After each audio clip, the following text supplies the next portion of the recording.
Championship Series studio here in Cologne. We're 2 games into week 8 after seeing Gambit taking down EG.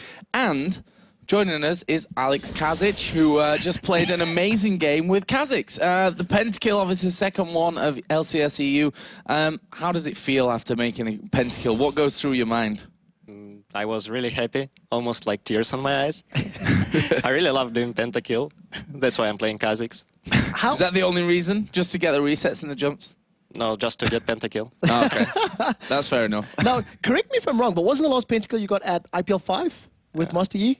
At Championship, I think yes. On LAN, yeah, on LAN. On so, LAN, yes. Talk to us about the game. Obviously, you guys were in control for quite a while, and you picked up that QSS, the Quicksilver Sash, really early. Was that just because of Jungle Mel's? I thought that they will try to focus me because Kha'Zix is one of the main threats. So I don't think that he could reach, like, for example, Misfortune. And with QSS, I could easily like jump in with Shen's ultimate and not afraid of dying. So I thought that that will be a really good pick. And they got almost all magic damage, and Varus was behind. So I looked at his items, and I saw that he got only, like, not even Botork at that time. So they got zero physical damage, and I got, like, 140 or 150 magic resistance. So they couldn't hurt me at all. Something that we talked about, during the build-up was the vision that you guys had over EG.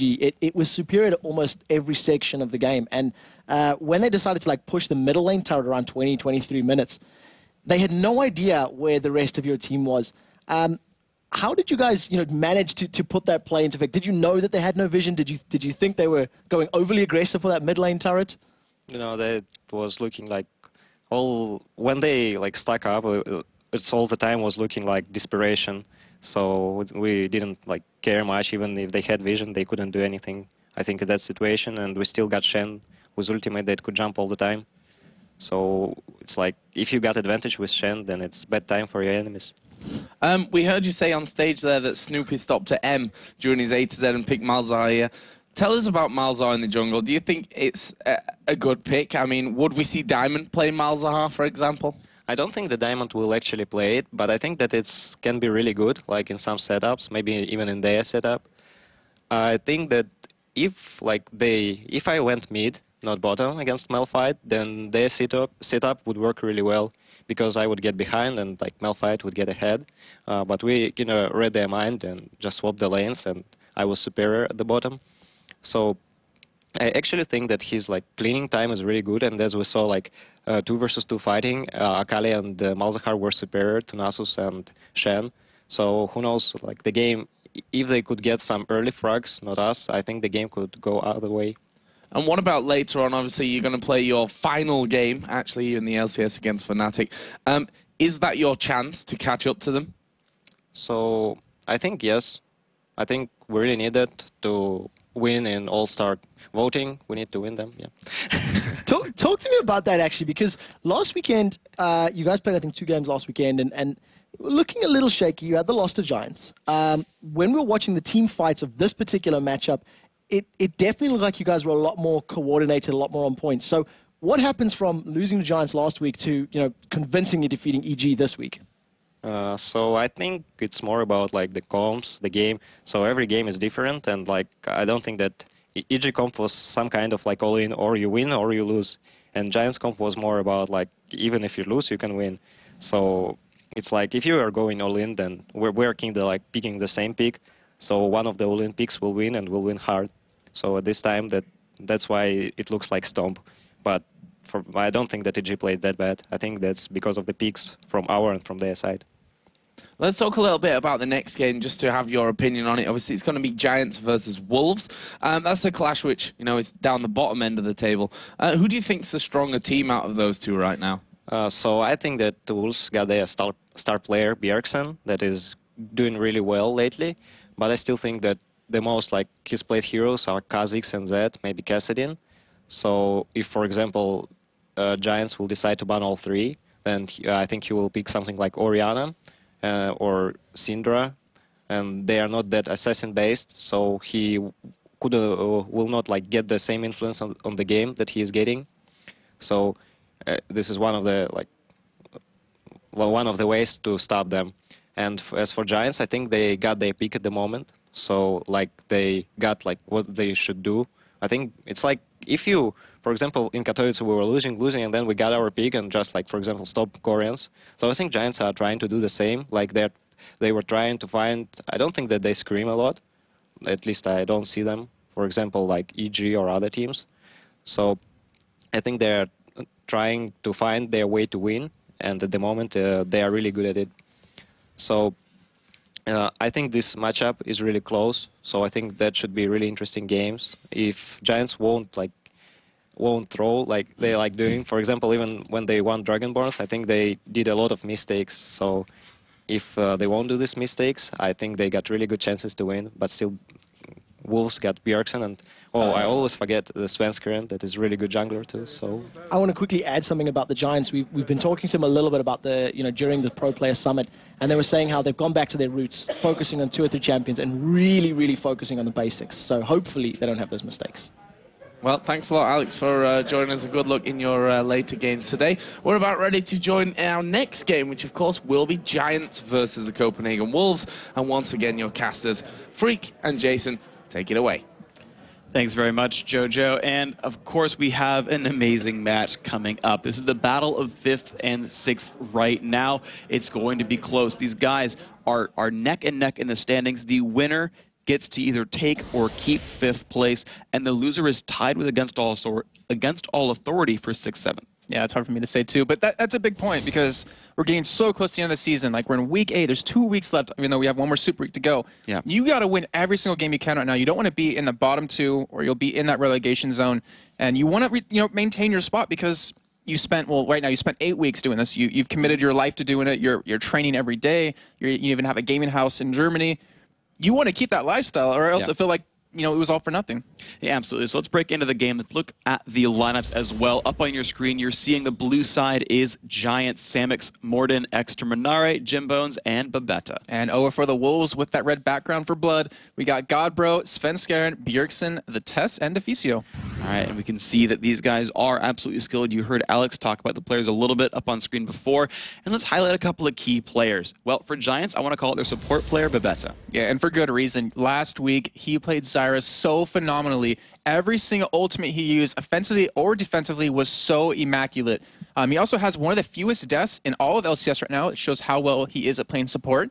And he's just really annoying to play against because, with him and his team, they can pick Zyra, which can be played on Exter. It could be played on Babetta. You don't know until the game starts. And they are such a good team fight team. You saw in their win against Gambit that they just had amazing, amazing Zyra ults, and it was a big deal. Yeah. On the other side, I want to point out someone in a different role. It's the jungler for Copenhagen Wolves, Svenskeren. And there's honestly a lot to say about him. During the first couple of weeks, he hasn't done anything amazing, but the last 2 or 3 weeks, from Lille on, he's played phenomenal. His Jarvan has been always spot on. He had a kill. It was a part of all the kills against SK in the first 8 of the 9 kills that happened. And not to mention, he's the major initiator for his team with his Jarvan or his Xin. But that's also backfired on him in the past. So they've lost games specifically because he initiated at the wrong time. But having someone that's ballsy enough to do that, it's a high risk, high reward. Obviously, high loss in the end. But yeah. It speaks to really the style of the two teams, where Giants, I think, are pretty easily considered a team fight-based team. Alex talked about their loss against it, where he said, yeah, they pick a composition where even if they're losing early on, they can still come back and win it. And Copenhagen Wolves, I think we've all seen their games. They always start out strong. Svenskeren has really good initiations. He gets the ganks going. Their individual skill is there. And then they screw up the team fights. And I actually went back and watched their last game against their game against SK from last week. And what happens is Svenskeren lands the flag toss, and he lands the Jarvan knockup onto Candy Panda, and he's in the air. And Lulu is in range to Wild Growth. He's in range to knock Candy Panda in the air, and the Shockwave, the command Shockwave from Orianna, is already channeling. So what ends up happening is he lands from Jarvan and flashes Shockwave and gets out.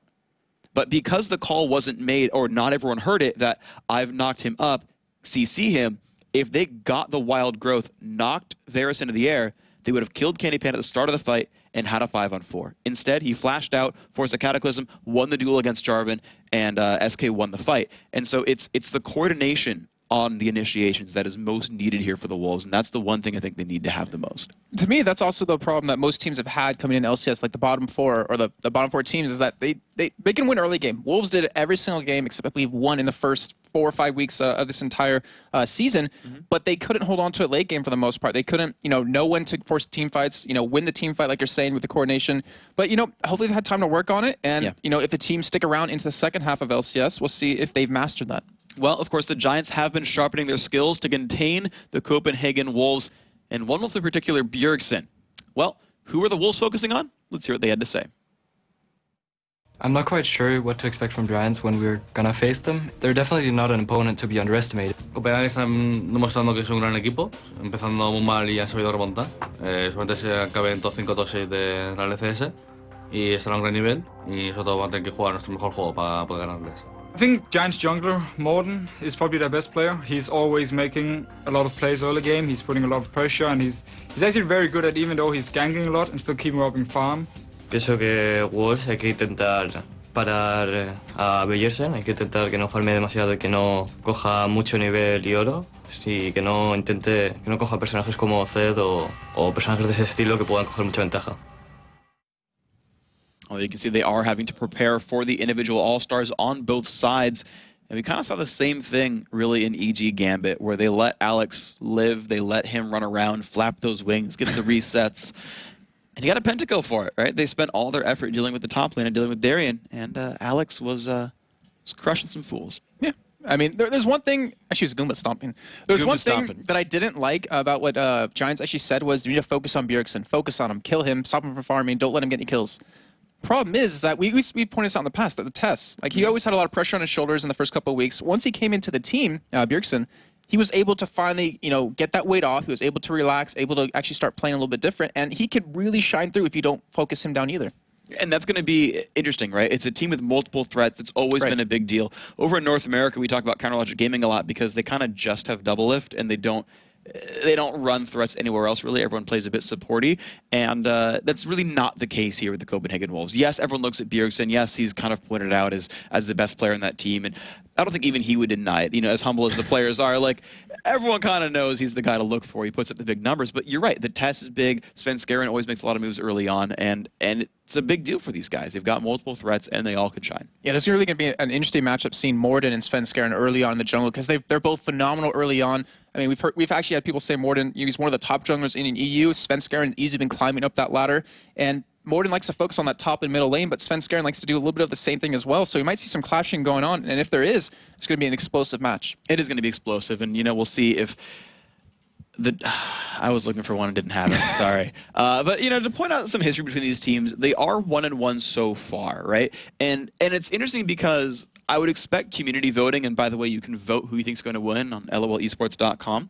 But I would expect community voting to be in the Wolves' favor. Just in general, it seems like they have like the backing so much, even though they're a bottom four team. Everyone considers them like the best of the bottom four overall. The vibe I get when people talk about the Wolves. But these guys are 1-1, and Giants, they went 2-0 last week, right? They beat Gambit Gaming. We just saw EG couldn't take out Gambit Gaming. We're going to see them play through the rest of this week. I think people expect Gambit to do exceptionally well.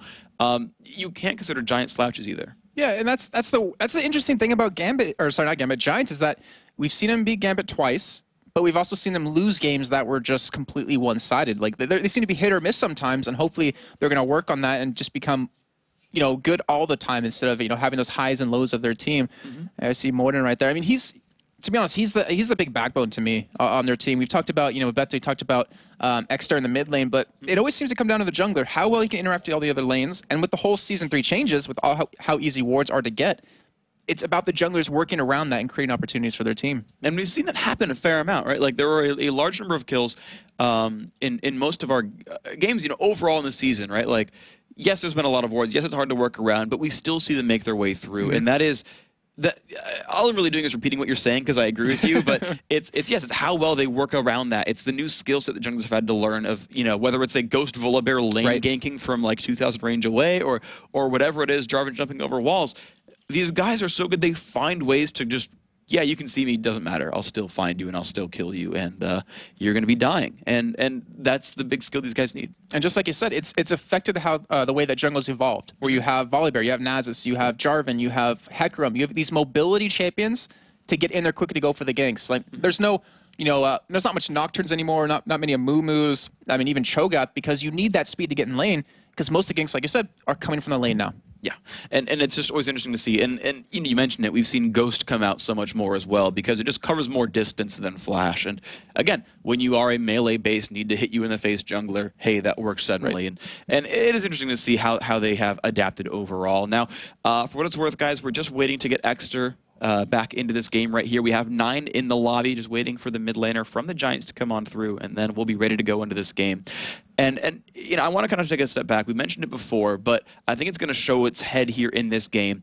The Wolves are an early game-based team. They win lanes, they have early ganks, and they never know what to do with that lead. The Giants, they just seem to always turn it out in the end. Yeah, and it's kind of interesting to see how the Wolves have dealt with that, knowing that they're more of an early game team, and that's evolved into them split pushing.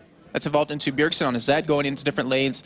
Well, his Syndra obviously wasn't split pushing, it was just him getting pentakills and quadras, but it's evolved their team a little bit, and it's good to see that their team has adapted to that, knowing their weaknesses and trying to work around it. Though, to be a top team in LCS or just in the world, you have to be perfect in every single situation. Yeah, and of course they're taking that cue from Fnatic, I think, right? You look at the best performing team in Europe right now, and that's how they're kind of closing out games. And we saw it today. Really, they had a good lead against SK, and they said, okay, we're gonna split you guys up, right? Get the Twisted Fate ults going on, and then okay, we'll start the Baron dance. They got the inhibitor. They forced the team to split up. They started another Baron dance, and you kind of saw them just split the attention of the opposing team to make them kind of lose out. And it's something that I've seen actually a lot of the lesser experienced teams falter on is they don't know what they can get away with. Where they'll start a split, right? They'll say, okay, Dragon's here, we have a 5-on-4, Wave 1's a 5-on-4, these guys are really good, and maybe they know something we don't, let's not fight over Dragon. And they'll like disengage from things that they'd win. Yeah, and that's just something you learn with experience and over time. And Frank, I want to change the subject a little bit, because I want to ask you this. Since you are from North America, you've been casting the LCS there for 6 weeks now. Yeah. I want your opinion on this. Okay. So the North American teams versus Europe, who in North America is most likely like the Wolves, and who is most likely like the Giants? Okay, so teams that are just sort of team fight based, it's like I don't think there's like a bottom 4 team that like, oh, but their team fighting's really good. I think all the bottom 4 tend to be more lane based than anything else. Like if I had to pick one, I'd say maybe Vulcan, just because they Mandatory Cloud as of last week had a 40 KDA on AP immediately.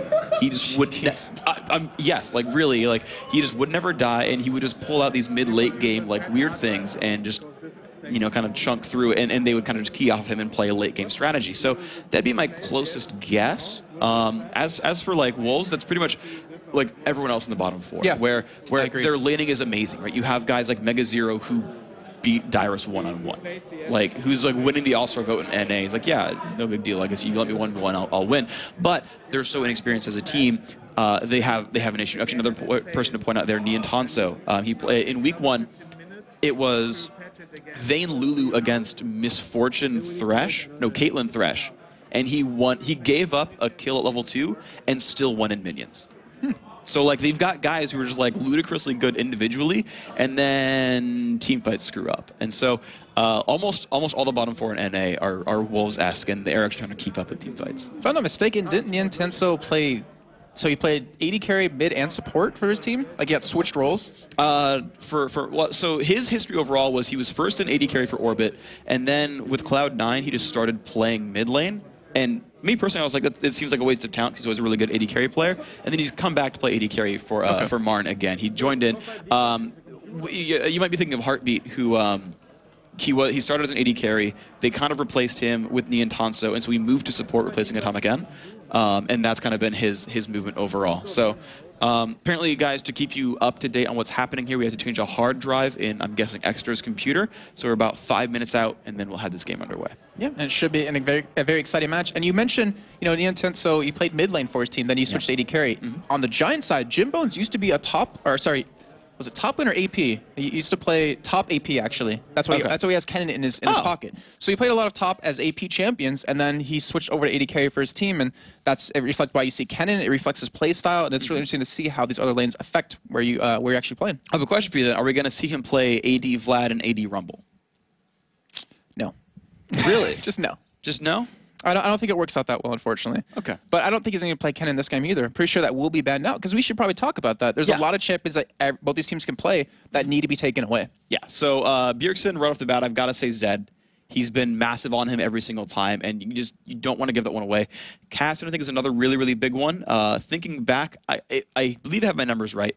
Bjergsen went like 15-0-4 on Cassian against Giants. Like, stupid good KDA, like single-handedly won the game against Giants. And unless they think that Exter can either outlane him or they can 2v1 him consistently and keep Cassian from farming, that's a really huge thing to deal with. Again, the Zed that I talked about, he was like 9-3-4 against Gambit on Zed. Like, you don't give Bjergsen assassins. And speaking of Cassian, it's a champion that Giants can also play.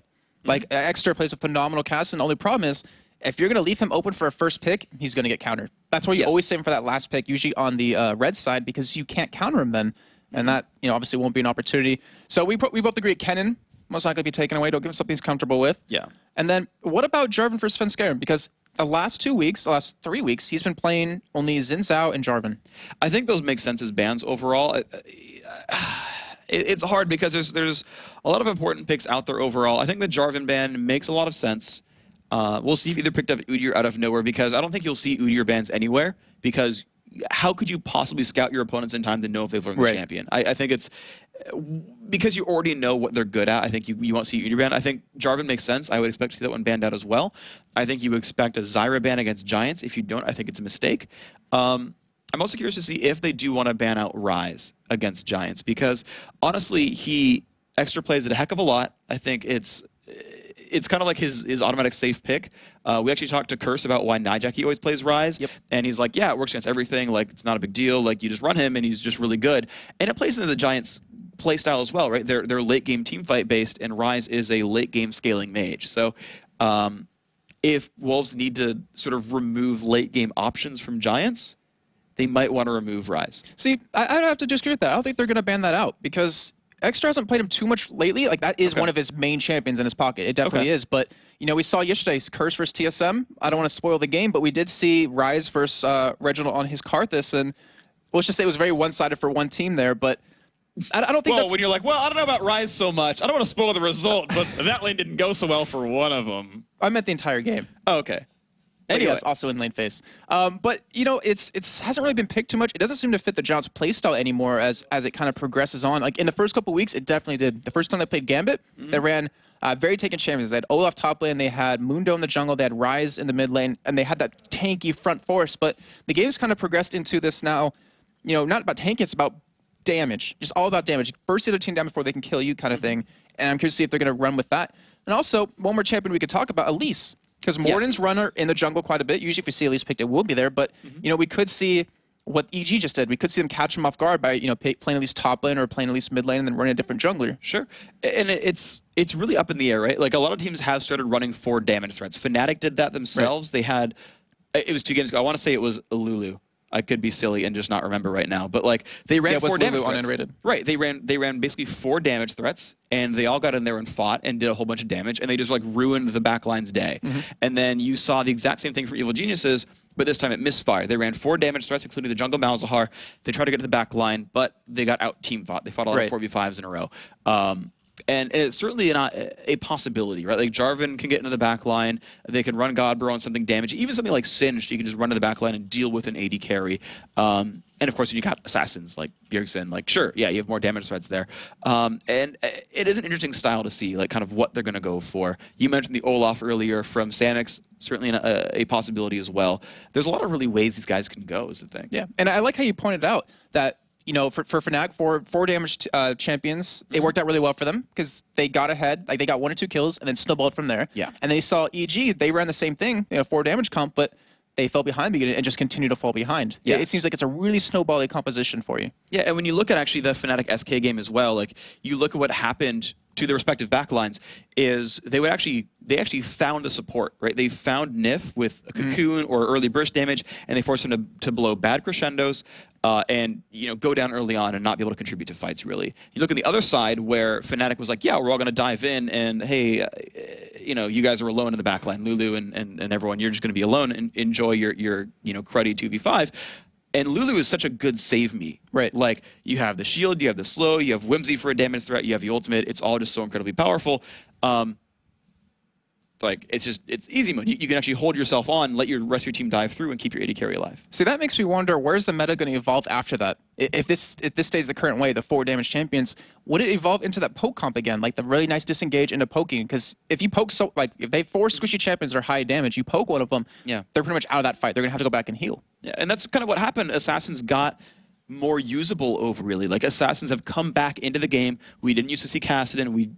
It took a little while to see Kha'Zix overall. We didn't see Zed when he was first launched, but now Elise, Zed, Kha'Zix, Kassadin, those all guys are run a lot more now, and suddenly back lines are much less safe. AD carries having to run around a whole lot more. Champions like Lulu, who can save you, Thresh, who can box, and Lantern, they're way, way more sought after because you've got to suddenly save your back line. Yeah, and I mean, I don't want to say this because it probably sounds really stupid, but Soraka, you have a lot of burst against healing. Zed? Oh, yeah. You have a lot of save potential with that champion. Yes. And then we even saw Exhaust with Lulu combo. I can't remember the team exactly, but if Zed ever went to the backline, you exhaust him. Yeah. You use everything you can to keep your AD carry alive, and if you couldn't burst him down, it was a lost fight for the team. I actually really want to see Soraka as a counterpick to Zed, because it's like 120 armor roughly, which will just block whatever he throws at you. The armor buff lasts exactly as long or slightly longer than Deathmark, so it will drop all the bursts that he throws up right after Deathmark, and it'll block the Deathmark damage. Like, I mean, aside from Kayle, who makes you literally invulnerable, that's pretty darn good. Of course, we've already started champion select. Misfortune's getting grabbed right away. Yep, and we see, well, let's go over the Banjo quick. We have Zed, Varus, Kha'Zix taken out. So we assumed the Zed. We did not think about the Varus or Kha'Zix, so that's really interesting to see taken away. But then the Kennen, Elise, and Kassadin, we called all 3 of those. Yep. And we, like you said, Giants logged in the Misfortune. Going to be going over to Jimbo, who has shown, originally he played an amazing Kennen, but once it started getting banned out against him, to me, it seemed like he had a tough time getting used to the other AD champions. But he finally, I think, has caught his groove with this Misfortune. Okay, and we'll see what ends up happening with this. We've seen it work very, very well so far. Certainly, Gambit had a really nice time with it. Just using it, I think my favorite application of that champion actually was using the bullet time against the turret take, just to bring the guys down to half health, and then you had to clean it from Kha'Zix come in afterwards. So it's the Wolves picking their choices, and of course, Thresh is allowed available, and looking at Shen as well. Yeah, we have seen Deficio play an amazing Thresh versus against Authority. I can keep in mind, against Nono, he would always lock him down, and they would go for those picks. It's a really good Thresh. We'll see if he can be the Thresh Junior. Thresh Prince is open. No, Thresh Prince is Crepo. Oh, so the Thresh Junior. He can dethrone. I mean, you can have multiple princes. I was going to say Princess, but no, that doesn't work. No, we don't have a female support player here. But we do have the Shen locked in as well. Most likely we'll be going over to Gabro. He likes really tanky champions. Wow. Singed, Nidalee even, he builds a little bit tanky, and then Shen locked in. And then we see, again, we're talking about the Zyra. We see Rumble on top of that. Not sure if Zyra will be mid lane or bot lane, but you're talking about that combo of Varus in Rumble, Varus and Zyra. They did ban that out, but they have that Misfortune as well for the bolt time. So it pretty much does the same thing in the end, almost. I actually really like Zyra against Thresh in the lane overall. I think it's a good pick. And this looks like a Giants lineup. Like, you look at these champions, you're like, yeah, these are champions they all run. They've got Misfortune, Zyra, Rumble, right? AoE team comp. It's very disengage able because they can run Equalizer, they can run the Zyra ultimate as well. They've got the grasping roots. Like, this is trademark Giants. And actually, there was a specific interaction that I really liked in Giants vs. Dragonborns, where they start a team fight in the mid lane, mid turret's dead, and they land grasping roots on top of Equalizer. And they catch Hosan, and they catch Movert. And he is rooted for the entire duration of Zyra E on top of Equalizer. Shen ult goes down on Hosan, still dies within 2 seconds. Wow. And then we saw them run this kind of similar comp against Gambit last week, where they had a very heavy disengage comp. Like you're saying, Gambit would try to go in and catch them, but they would just disengage every time, then chase them back. And obviously, as we saw, Giants did end up taking that victory. But we do see Twisted Fate and Graves locked in. Bjergsen, we know, can play Twisted Fate. It fits with the split push style. Yeah. We'll see if he gets a big enough lead as Ekis Peke got earlier against SK, and potentially go for some split pushing, though. You have a Shen, so you have 2 champions that can split push right now. And the Graves going to be putting out a lot of damage. I always love how much burst he can do. And with that Thresh combo, if you ever land that hook onto Zyra or even Misfortune, you're going to blow them up. Well, we're looking at the picks right here, and we did see Diana run by Ocelot against Peke as well. You know, Diana versus TF, and it went okay in lanes, but he never stopped the ultimates. They never actually stopped the TF. They are going to lock that in, so it is support Zyra, unless it's jungle Diana, other things happen. No, it's going to be Hecarim. This is 3.5, where Hecarim was nerfed a little bit on that W cooldown, and they do grab the Jarvan as well, so you called that one right away, and here we go. Here's your lineups. Okay, well, let's look at this. So we have Hecarim. You said he was nerfed a little bit in the jungle. He is running Ghost at this point, so he has that nice speed to get in there. His ultimate, to be honest, to me, is so amazing. Like, you can create so many opportunities with that. You can always get in the back line as long as you can aim it in the right direction, which I'm pretty sure every person can do. And then you create that opportunity with your soaking up damage. You can heal up with the W. And also, you're really quick clear in the jungle. And like the Jarvan being locked in for Copenhagen Wolves, we've seen it, you know, time and time again. I don't have to say it. It's either Jarvan or Xin, like we're saying before, for Sven Skaren. And you have a nice engage with that. You have the Shen to follow up with a nice taunt. You even have a potential hook. Then you have that gold card to come in with the burst damage out of Grace. They have a really nice lineup.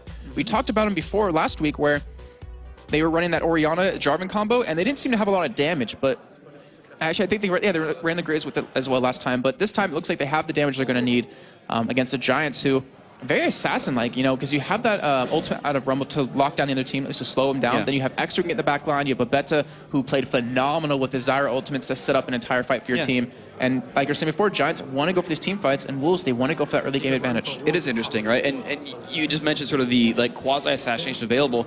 The AoE of Giants is all so long range, they actually can participate from really, really far away, even on just one target, and start a 5-on-4.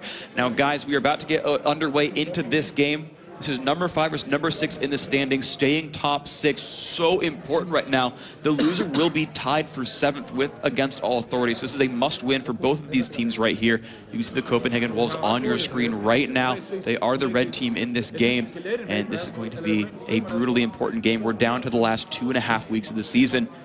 The game is underway. Copenhagen Wolves once again on the red side, Giants on blue. You see them on your screen right here. And oh man, this game is incredibly important. Yeah, and I'm trying to look at the lanes right now and see which one's going to be like the most crucial lane to watch. I'd have to say top lane and bot lane. You know, mid lane we're not really expecting too much because it's always a twist of fate when it ult into other lanes. But you know, Rumble should be able to take Shen. You know, once he hits level 2 or 3. And then he can keep him pushed out of lane the entire time. Obviously, he can't stop his ultimate, but he can do so much damage to him that he can force him out of lane. Yeah, well, right now we're actually seeing the Wolves look at a lane swap right here. Graves already ran towards the top half of the map, which tells me he's looking to stay on that section. Morden is waiting around towards the middle. He might be going for I mean, he doesn't have any wards himself, but he's trying to make sure his team can ward. And aside from Jim Bones, they are all grouped up here. Flag comes down, so they know Jarvan's nearby, but Babetta gets a really nice ward down onto the Wraith camp. So they will know a bit about the Wolves opening setup here. Yep, and I was curious to see if Wolves might try to invest in a pink, or put a pink ward down there to lead that vision away. But Devisio has to be careful. He doesn't want to be spotted here, because if he is, then the Giants will know they're going for a lane swap, and they probably will send who they want in that top lane against them. So if it doesn't really show himself, Giants going to be going back into their own jungle here, and they have all 5 members there. Like, they haven't really separated yet to each take jungle camps on their own.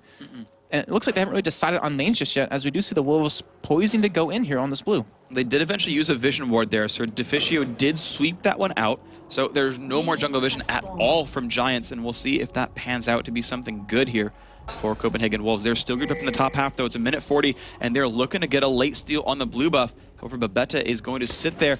No, he's not in the brush. The thing is, there is no flash on Morden. If they lock him down with that hook from Deficio, they will be able to kill him. As Babetta does spot them, puts a ward down, and they should be able to escape. Jim Bones, he walked right in front of the team, but he cleansed out the gold card. He's going to be okay. However, this gives complete control of this brush for the Wolves, unless he can smite steal this, but he's been revealed by a ward. It's 4-on-4. And it looks like they might even back away here, but they are trying to contest it quite well. Giants using all their CC down right now, so they really can't contest it anymore, but it's all about who can smite this correctly, and it will be Sven Skaren taking it. All right, nice pick up there. Good reflexes. Of course, both junglers were there. Wards were there on both sides as well. Just better reflexes, better timing from the Wolves. So Morden is down to a pretty rough opener here. Bjergsen is going to be heads up 1-on-1 against Exter. We're going to see how this lane pans out. And the thing was that Morden stuck around so long trying to take that blue buff. He ended up not getting it in the end because of that, and now he's really far behind. You just mentioned, you know, we'll see how he copes with that, and maybe some ganks would really put him back in the game, as he should be able to secure his own red. But will he go in for the enemy blue is the real question to me. Well, we'll see right now. It's a you know, Svenskeren going towards his own red right there, so he is nowhere to be seen on that side of the map. However, the Wolves have 2 wards in their right-hand side river. They will see if Morden goes for the blue steel, so, you know, it's going to be difficult for Giants to do anything about that. It will, and then we'll see if the Wolves will react to it as well on top of that to really shut him down, because that should be a pretty easy kill for them. You have the Shen, you know, the taunt down there, you have Twisted Fate to come in with the gold card, the knockup out of Svenskeren, who can really just keep him locked down permanently, as it looks like he won't, in fact, go for that. As you are seeing that top lane, the test, trying to keep that lane pushed up a little bit, but they got to be careful, because if they ever get locked down with that Grasping Roots, it gives Misfortune a lot of time to take you down. Well, they don't have to be too afraid of the pony just yet. They know he'll be low on mana and health going through the jungle camps, and that he had to run towards the red camp first. So they're not even too afraid of that early vision ward being there. He could be coming for this. That would be a bit of a force if they did. And now he is recalling, and there is a ward coming down. Problem is, it is still in range of the vision ward. So we'll see if the Giants can stomp that one out. Svenskeren out of potions, has the buffs, lurking around mid lane, but not finding anything either. And the real thing that has to happen now is the Wolves, Svenskeren has a giant lead over Morden, but can they capitalize on it? That's the real thing, because we saw with Dragonborn's versus Against All Authority, we saw Dexter get, you know, first blood. He got a lot of farm, and he wasn't able to capitalize, wasn't able to create any opportunities for his team. So we'll have to see if Svenskeren tries to go for that, but they do have wards down in the top lane to really deny that vision.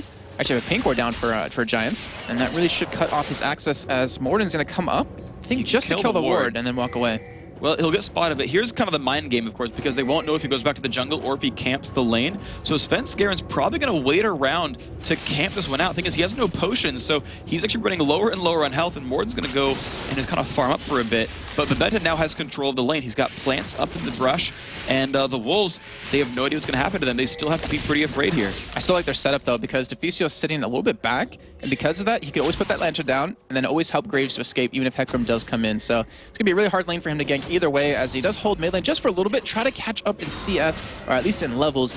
But we did have Svenskeren back, picked up a Madrid's Razor, and even Morden was able to afford his Spirit Stone. All right, now we can see what happens. Of course, 16-20, a bit of a minion lead for Svenskeren. You actually see a 200 gold lead or thereabouts for the Wolves overall. So the laning phase is going their way. A lot of that is from Twisted Fate, so keep that in mind, that it's not necessarily from individual outplays, but just from that passive. Exterminari still 1v1 against Bjergsen, 33-32. They are head-to-head and neck right now. 33-36 for the 80 carries, 23-20 in the jungle. I mean, there's really nothing separating the teams right now, which has to worry you if you're a Wolves fan. Svenskeren was not spotted coming in. He does not have red buff anymore, but Samix does have that flash to get away. We might see an engage here. And he's going to go on and overheat. A lot of damage from Samix. They land the taunt, though. Svenskeren finds a lot of damage. Samix should not even flash for this one. He's going... I don't know why he flashed there. He got just bodied right there by Svenskeren. Great pickup. And that's why Svenskeren is so good. Well, we'll get back to that in a second. As you do see, again, capping on the mid lane into Bjergsen, who does pop that Ignite on Exter. And they are going to back away, it looks like. Well, the Ghost is still available for Morden. Oh, wow, the damage he put onto Exter was pretty high. Bjergsen, of course, still does have Flash, and they decided they just didn't have the pressure to keep him out of this lane. Hecarim is still lurking around. He's actually going to steal away the Wraiths, because, of course, they know that Jarvan is still at the bottom half. But we're still going to have a lot of farm denied over to Samix because of this push on the bot lane.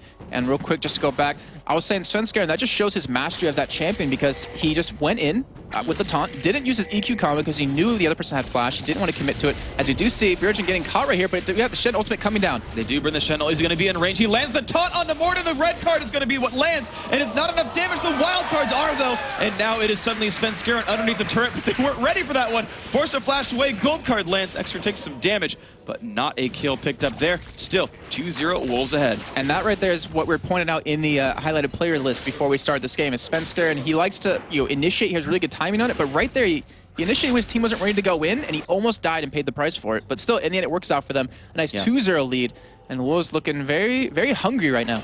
They are very hungry. They've got a camp. They're hunting together, looking for Giants to kill.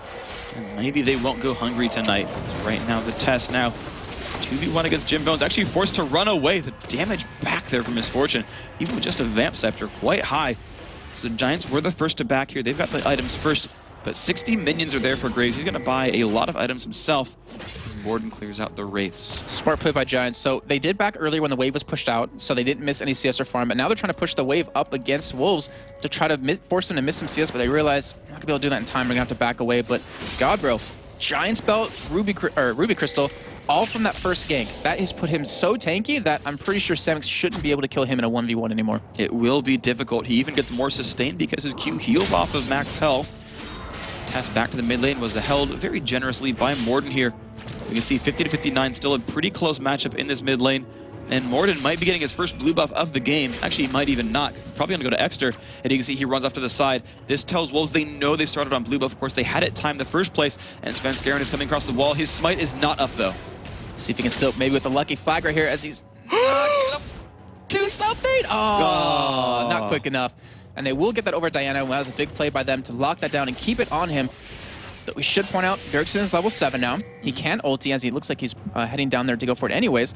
But we have Samix in the bot lane, no flash, so he has to play so passive, because if he gets taunted and then locked down with Twist of Fate, he's gonna die again, and he cannot afford to die in lane when it's already happened once. He cannot afford to fall that much farther behind Shen.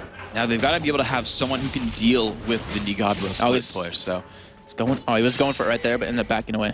Yeah, well, right now Samix has backed off. Morden level 5. You're seeing that the Svenskeren is already 6, so there's a full level lead across the, actually level and a half, heck, across the junglers. That is a big difference right there.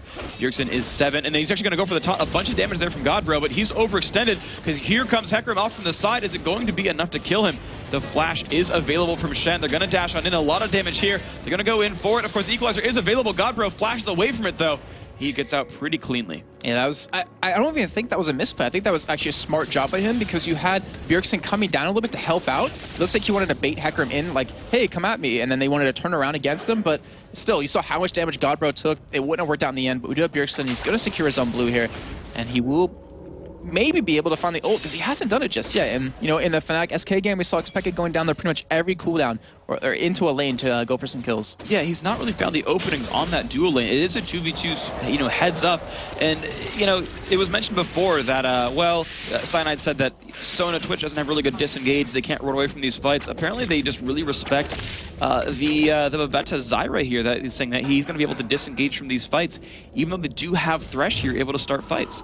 Yeah, and there was, I want to point this out right now, and I probably shouldn't, but yesterday during the match, actually, we do see Svenskeren going in the mid lane. I'll get back to that point in just a second. He finds a lot onto Extra. Of course, the gold card is available. They land that stun. A lot of damage is there. They're going to go back in onto Svenskeren. There are a lot of damage being done, but Svenskeren finds the kill anyway. They got the stun onto Morden as well. The wild cards are there. Oh! One more hit, and he finds it. He finds the kill. Svenskeren with the flag toss picks up a double kill. And we see Bjergsen go down towards the bot lane now for Samix. And the stun is there. The Shen should be in range. If he's not, he's almost. Another gold card. That's going to be enough for Shen to close the gap. There's the taunt, and there's the burst damage. Godbro finds a kill. 3 assists there for Bjergsen. And wham, bam, thank you, man. That was 3 kills coming in about 30 seconds for Wolves. They are getting pretty far ahead at this point. And I want to go back to this point I tried to point out is that no, they're not going to let me do it, as we do see him trying to be aggressive on the top, and Shen ulti coming in. The Shen ult comes on, they go, the knockup is there, does not quite land on a Shen, great flash from Dimbones, keeps him alive, and the bullet time says, hey, Wolves, back off of this one, you get nothing out of it. And there we go, the Wolves forced to reset. Okay, I'm not even going to talk about that point, because they're going to keep fighting if I do. Okay, so we saw something interesting in the Cursed TSM match yesterday with Thresh, where you can wind up that Q and then flash into the person to make, actually, we do see. And they're going to go back in for the battle, the taunt does land, goodbye, Babetta. Jason, talk again. I want another fight. You want another fight? Okay, so you can prop your Q to start and then flash into someone, and it will land right away because you're right next to them, and that can create opportunity for you to go for a nice kill. It was in the Cursed TSM match. And there's another fight going on for the mid lane. Bjergsen and Extra are fighting head to head right now. Continue, Jason. No, I'm done. No, go. No, just kidding. Bjergsen is there, and so is Exterminari, and so is Svenskeren. Extra tried to run away. Now Morden is here as well. The damage is on. Oh, Svenskeren has pixel perfect accuracy. Finds another kill. The gold card is there, and they're going to go on to Morden. The shield is there. Another double kill for Svenskeren. Jason, continue. No, there's no possible way a kill can happen right now. So yeah, you can wipe the Q, you can flash into it and catch the person. In the TSM Curse game, we saw Special do it. Worked out very well for them. See if the support's here. There's no fight breaking out. Oh my gosh! I'm just kidding. See if they will use that eventually, but we talked about Svenskeren. We talked about his Jarvan and his Inzao, and that is why he deserves a ban. 5-0-1 now. He's creating so many opportunities. The downside, he's been getting the kills onto himself, but the upside, they're getting kills. It's 8-0 now. They're going to be starting up this Dragon. They should be able to lock this one down. Yeah, that Dragon is going to be going down pretty early. It seems the Wolves are preparing for one of their matchups later on in this month, making sure they know how to take down the Dragons. Giants moving off across. Of course, they will not stop this one in time. Quickshot just shaking his head.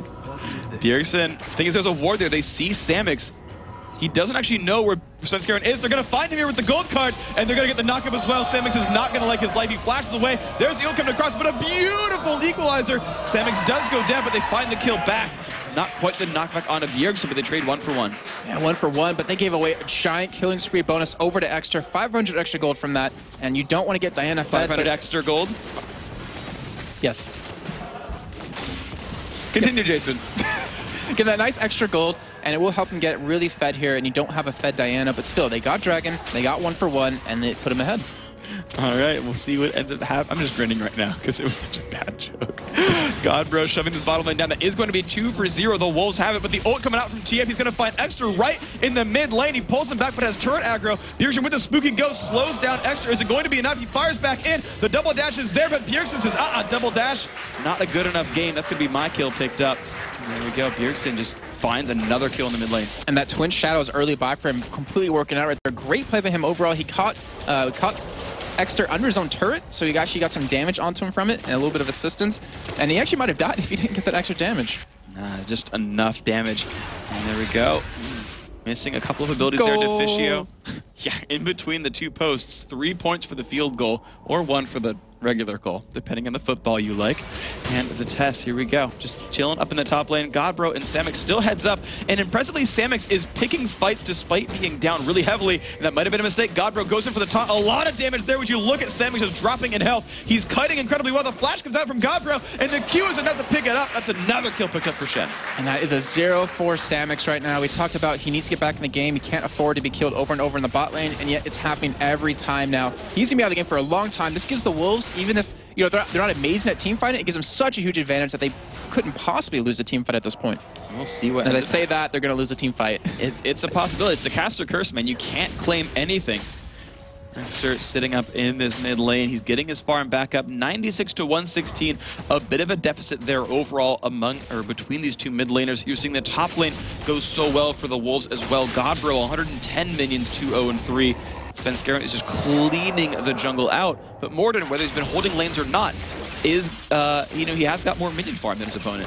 The thing is, he's been reactionary this entire time. He hasn't been able to create a gank for himself. He's always been reacting to where Svenskeren is and just kind of stopping a gank, or as you saw, just stopping one death from happening.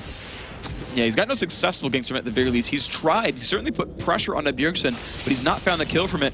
And Svenskeren is just clearing house right now. Now the golems are going down to him. We'll see if he gives it away to Bjergsen.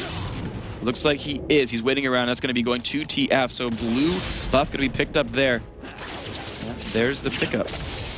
Yep, and this is all stemmed from that level 1 action that we saw out of the Wolves. They were able to take the blue wave from Morden, and because of that, because Svenskeren getting so far ahead, it forced him to play reactionary and try to stop him, not to mention the 6 kills he has under his belt. Kind of helps a little bit. It does help at least a little bit right now. Morden is actually waiting around. He expected a turret dive to actually happen in the mid lane. He's looking for a counter gank, but the ult comes out from TF, finds it in the top lane. A lot of burst damage on Bjergsen, but he has the Shen ult as well. Where's it going to be? Godbro lands the... No, he doesn't. It gets flashed out. Where are they going to look for now is Jim Bones. He cleanses it, but he does not have enough durability. He almost finds the kill back, though. Nearly kills Bjergsen. Extra, though, he's looking for the cleanup. Will he have what it takes? Godbro puts a ward down. Extra turns around. And they might get sandwiched in here. Svenskeren trying to get an opportunity. He is very fed right now. He has a Giant's belt, and he is with that red buff trying to get them slowed. And he does get a little bit of a slow off there. There's the pony dashing in, and Svenskeren taking a bunch of punishment, knocked around. There's going to be a bunch of pain. He does go down. Extra finds that kill. He's the only one, but here comes the box. It finds one. Morden goes down. Now it's Extra taking a bunch of damage. Can he deal with this right now? It does not. It's going to be the test killing it, and now it's the Shen finding another one. So kill after kill, 3 for 1. That goes for the Wolves. That was a 4 for 1 in the end, as we did see Jim Bones at the top lane go down, but that was... I was questioning that engage out of Svenskeren right there, but it completely worked out for them in the end. That global presence out of that Twisted Fate and Shen just shut down that top lane. They will be able to get a turret off this, not to mention the test. 3-0 and 2, has double buffs, has a Bloodthirster, and has 1,100 gold to spend. And we talked about Bjergsen. He's 2-0 and 7, but because he's now on the team, or he's back on the team, it allowed the test to finally grow as an AD carry and not have so much pressure. And you're seeing it right here. Yeah, you saw basically Morden spend most of his time trying to get Twisted Fate. He did not quite land any of those ganks, so you saw the rest of these lanes just flourish. Bjergsen's coming in from River. The ward died right before it was shown, and they will be able to pick up a kill here. It was blind, and they just eviscerate him, and they're going to go in onto Jim Bones. Of course, Bjergsen is taking damage. He locks, not yet a gold card, finally gets it. Jim Bones taking a bunch of burst, and Bjergsen does find that one. Nice stun picked up there. Double kill for the Twisted Fate. That was a solo kill. That timing was really unfortunate for Giants right there at the ward falling down, Yeah. but I think that was actually luck out of Bjergsen in the end. But he's 4-0-7, has 7,600 gold total, and no one on the other team has broken 5,000 gold at this point. Oh, he's so massive. Of course, the test, though, not in a great place. Dashes back, but it might have been a bait. Extra is there, finds a bunch of damage. The gold card isn't going to be enough. Test so low, and Extra does pick it up, but he's been shut down back by Bjergsen. And they transferred double buffs over to Bjergsen. In the meantime, we did have Copenhagen Wolves pushing that mid lane. We have Svenskeren trying to catch Morten here. Will he be able to get the kill? He gets the knock up there. The pony is running away, does not have his ult or ghost available. He will run away cleanly from this one, though. The Wolves putting down a ward in the lane. Samix running around a little bit as well. But no, nothing really picked up there. Giants just kind of picking up the scraps in the mid lane. And kill spread yet again. I want to go back into that freak because I've been talking about it every single game, but look how important it is. You have 3 kills on Extraction. You might see Morten getting caught here. And it's going to be an easy taunt if he can land it. Actually goes for the flay first. There's the taunt as well. Morten could not dash away from this one at all. He's trying to run with low health. There's a Cataclysm. There is no way Morten runs from that one. Kill picked up for Svenskeren. 0-5-1 now on the death pony, and the gold card's gonna find Babetta. Look at the burst damage there. He's trying to find the burst. It's so low. Bjergsen gets the kill. Svenskeren for an assist. We've seen so many fantastic Twisted Fate plays today already, and Bjergsen's just keeping that rolling. And that's 20-3 at this point. When you see Godbro taunting in on that bottom lane, Samix very low. He's gonna have to flash here. Taking a bunch of pain. In fact, does have to flash away from the flag toss from Svenskeren. The lantern is there, does not quite land the hook. Exter is kind of left all alone right there. Svenskeren saying, yeah, you need to run away, though. I'm a manly Jarvan. 7-2-5. And another turret now, 4-0 for the Wolves. And the Wolves are just snowballing this game. We talked about having a very strong early game presence, but they've taken that, the advantage they created in the beginning, and just snowballed with it. See Morten getting caught again with the taunt. And look at the burst damage onto him. Goes down right away. Not much ult coming out from him now. It's Svenskeren taking a bunch of punishment, but the shadow comes off, keeping him alive. Tess puts some damage on the turret, but he backs off. Wow, and the Wolves are just playing phenomenal. 21-3 now at this point. You can look at the kill spread over for Giants. 3 kills on the Extra. He has every single kill for their team, and only 2 assists for Rumble and 1 for Morten right now. So the assist money hasn't been spread around that much. And on the other side, 4-0-7 Godbro, 7-2-6 Svenskeren, 7-0-7 Bjergsen, and a 3-1-5 test. Like, that is, it couldn't get any better than that to spread around the kills. Yeah, 0-0-5 in fact on the support as well. Always a nice one to pick up there. Let's see what is up next. Exter looks to find the test. 1v1. This is going to be very, very telling. Jumps in, finds one, does not land the Moonfall. He's not going to go for another dash either, so the test gets out with a nice quick draw. We have Dragon up yet again. Will the Wolves actually go for it? They don't really need the goal at this point. They just need to pretty much group up and just end the game. And they're keeping Samix out of the game right now. He has 101 farm to the 120 of his counterpart. He's still behind everyone on the other team.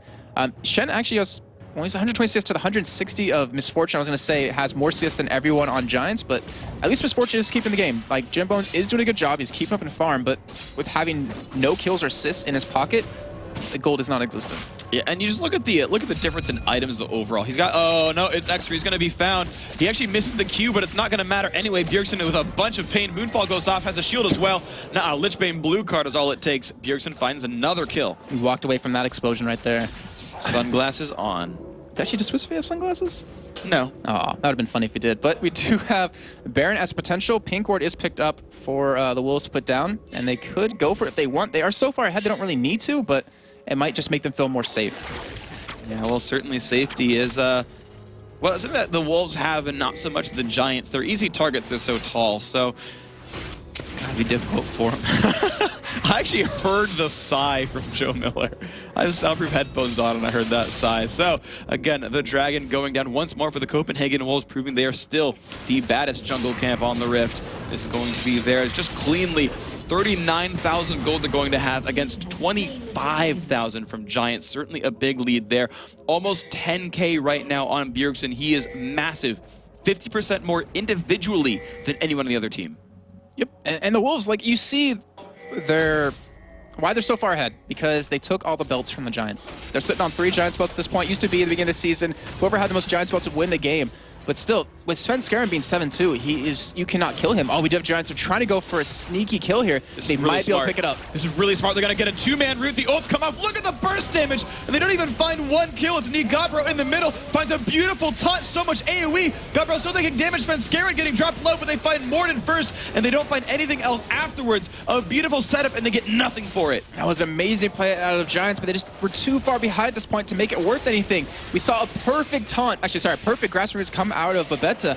And then we saw a perfect taunt come in from Godbro, who just got every single member of the Giants, locked them down, and it looks like it will be a surrender out of the Giants. GG, well played, 22.5 minutes in, and that will be the Copenhagen Wolves retaking 5th place over the Giants, knocking them down a peg, and there you can see them.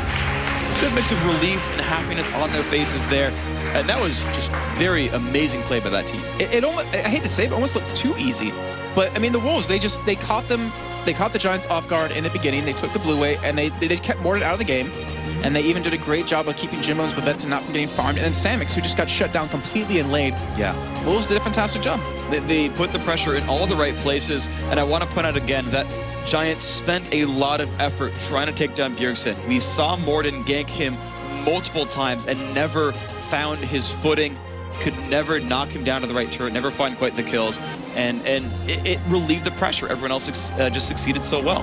Yep, and well, as a well-deserved win. They will move up to 5th place, just like you said. But in the meantime, I think we're heading over to Joe Miller and Trevor Henry to do some analysis on that game.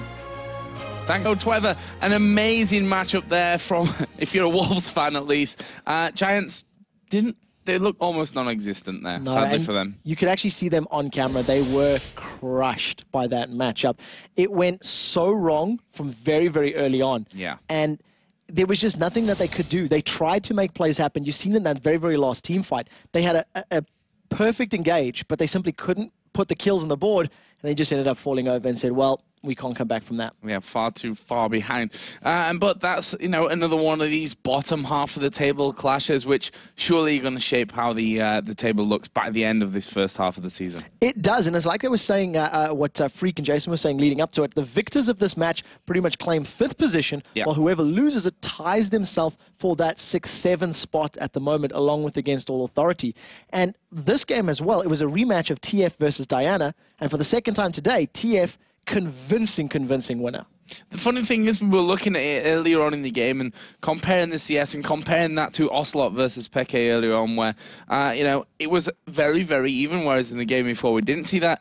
Nonetheless, though, Bjergsen's Twisted Fate really made a huge impact on the game. We saw him 1v1 in Diana quite a few times, though. We saw him in a 2v1 at the top, which, that ward did go down. I don't think there was too much luck involved in that one. The micro skill, the micromanagement of Bjergsen right there in that fight seemed just incredible stuff. And it showed throughout every single gank that happened. The opening 15 minutes were actually very, very close. We're going to jump into a replay in a moment, which was the tipping point where the Copenhagen Wolves really started to snowball the lead. Actually, let's pull up the screen now so I can show you how close this matchup really was. It's 2-0 up for the time being. We're just over 10 minutes on the clock. I specifically want you to look at the positioning of both Bjergsen up here near the top and, of course, Morden, who is still in the jungle. So let's jump back over to Svenskjær, and he goes aggressive onto Exter. And this was a fight that really went well for them. And one of the problems here, Sven went a little bit early, but that's not a problem because Bjergsen was very, very close by. He still had his flash if he needed it. And Exter actually steps into auto-attack range here from Bjergsen. Swings around to the right. Bjergsen obviously repositions. They get enough damage down to pick up an easy kill. Morden decides to throw himself against the Wolves, and, his teammate was dead, so he really shouldn't have been in that position. Another perfect flag toss. Now, I'm going to stick with Bjergsen, because not only does he pick those two, kills up, he immediately, Twisted Fates, uses Destiny down to the bottom lane, secures himself a 3rd kill, and it was exactly like Jason said, wham, bam, thank you, ma'am. Such a good combination of plays over and over and over, and every single time that Destiny was used, that is exactly what happened. The kills happened. They kept rolling onto one another. Yeah, and just overall, Wolves look like, the thing is, it was pointed out nicely by Jason and Freak in that one, that Wolves, they've never looked bad, despite, even when they were 0 for 9, they never looked like a bad team. They were great in the lane. They just suffered as things went on in terms of, the teamwork. They had Coutard in there. They had the Tess, obviously, as AD, but they had no Bjergsen in there. And things just didn't seem well practiced. The communication didn't seem perfect, but as we've gone along, they've got better and better and better, and to be honest, they're looking very strong at this point. Compare the Copenhagen Wolves we've seen in the first 4 weeks to the ones we've seen in the last 3, and even more specifically, last week, their matchup against SK Gaming, they were on point for their team fights. They kept throwing Svenskjær and Jarvan into a fight. Godbro would stand united on top of him. Then they'd have Oriana coming in from behind. And they were actually winning against SK Gaming for the majority of that match. And it was only towards the end, after some questionable late-game decisions, that they lost. Yeah. So once they get that late-game experience, it's going to help. But this was definitely an early-game win. Yeah, it certainly was. Have we got a second replay today? We're going for number 2. We are going to go for number 2. Yeah. Luckily, it's working for us this time. This is a little bit later in the game. It's approaching 16 minutes. Let's jump into it. And this is something that had both you and I jumping out of our seats, because we felt Bjergsen went a little bit early, and then we went, oh yeah, Shen is there. So exactly as we pointed, I'll put this in slow-mo so you can see the combo. First and foremost, Grasping Roots misses from Zyra, so that's very, very key. Bjergsen does get knocked up into the air, and once he lands, then Shen arrives. The timing was very, very key. Some very clutch flashes come out, which means Jims and Babetta avoid not only the collateral damage, but the taunt as well. And obviously, they just trade back and forth. And a very, very cheeky smoke grenade there picks up the final kill. I question myself whether or not that actually prevented the last auto attack onto Bjergsen. Immediately following that, the game then goes on. And this was a team fight where Svenskeren went in very, very, very early again. This is something he was doing throughout the matchup, and because he was so far ahead, it paid off. If he had been, a little bit more even, he may have gone down significantly, sooner. Pay careful attention to the Tessa's positioning, because he's out of the fight the entire time. Nobody's even focusing him. He hasn't taken a single point of damage when facing 3 members of the Giants.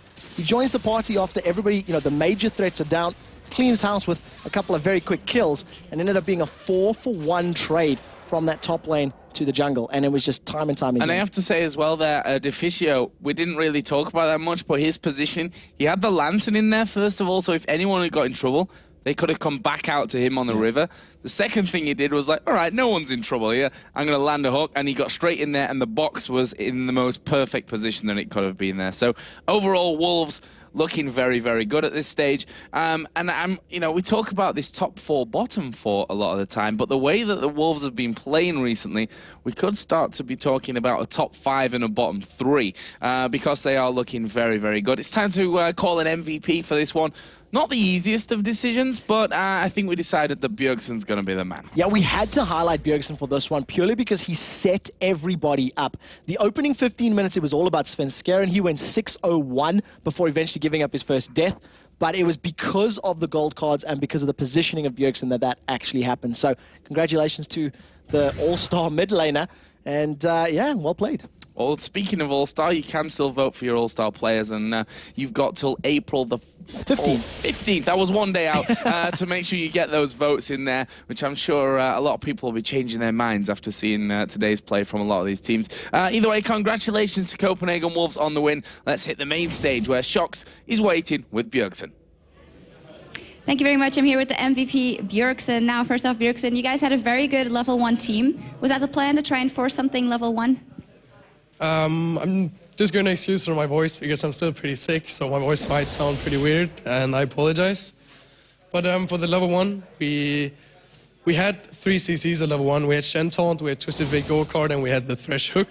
So we really wanted to do something, and the delayed invade on Hecarim's blue was really the thing we were going for, because Hecarim is really blue buff reliant, because he has to spam his spells in the jungle, especially his Q. So when he has no blue buff for the cooldown reduction or the mana regen, it really sets him behind, and we managed to get the blue from him.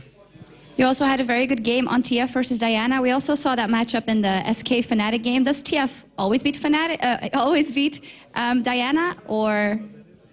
Actually, TF doesn't beat Diana, but the thing about that lane is Diana has to win the lane. Twisted Fate has to survive the lane, Diana has to win the lane. TF is good against her in team fights. He's actually really bad in lane.